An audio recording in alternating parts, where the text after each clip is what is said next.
عدیل کے پاس جاتا ہے اور اسے بتاتا ہے کہ ہادی اور زارا ایک دوسرے کو پسند کرتے ہیں اور وہ شادی کرنا چاہتے ہیں، جس پہ عدیل بہت خوش ہوتا ہے۔ زارا ایک اچھی اور خوشگوار زندگی گزارے، عالیہ ایسا ہرگز نہیں چاہتی، اس لیے ہادی کی شادی زارا سے بالکل نہیں ہونے دے گی۔ لیکن اب کی دفعہ منیر اس کے راستے کی رکاوٹ بن جائے گا۔ مہرو اپنے گھر تو چلی جاتی ہے لیکن اس کا سلمان سے ملنا بالکل بھی ختم نہیں ہوتا اور اب کی دفعہ فرح اسے دیکھتی ہے۔ سلما کہتی ہے عالیہ جان بوجھ کر تمہیں تمہارے باپ سے ملنے نہیں دیتی ہے، بچپن سے لے کے اب تک کے سارے اخراجات تمہارے باپ نے برداشت کیے، بس وہ تمہاری ماں سے نفرت کرتی ہے۔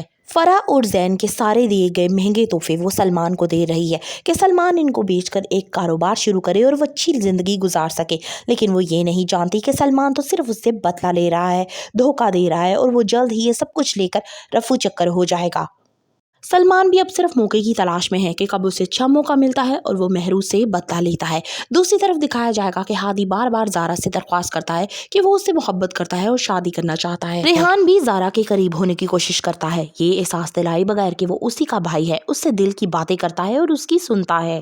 زین ہر وقت مہرو کی یاد میں کھویا رہتا ہے اور اسے میسج کرتا رہتا ہے۔ زین کی حالت دیکھ کر فرح کو اب خود پر غصہ آنے لگا ہے کہ کیوں اس نے اپنے بیٹے کی مہرو جیسی لڑکی سے شادی کی۔ دوسری طرف دیکھا جاتا ہے کہ سلما زارا کو بہت پسند کرتی ہے اور وہ اپنے بھائی سے ذکر کرتی ہے کہ وہ ہادی اور زارا کی شادی کروانا چاہتی ہے، لیکن کسی صورت بھی عالیہ اس رشتے پہ نہیں مانتی کیونکہ اس نے زارا کو پالا ہی اس لیے ہوتا ہے تاکہ بر وقت اس سے بدلہ لے سکے، کیونکہ وہ نفرت کرتی ہے اپنی سکی بہن سے بھی اور زارا سے بھی۔ سلما ہادی کا رشتہ لے کر زارا کی طرف آتی ہے لیکن عالیہ صاف صاف منع کر دیتی ہے کہ یہ بے جوڑ شادی ہے اور وہ کسی قیمت پہ بھی ہادی کی شادی زارا کے ساتھ نہیں ہونے دے گی۔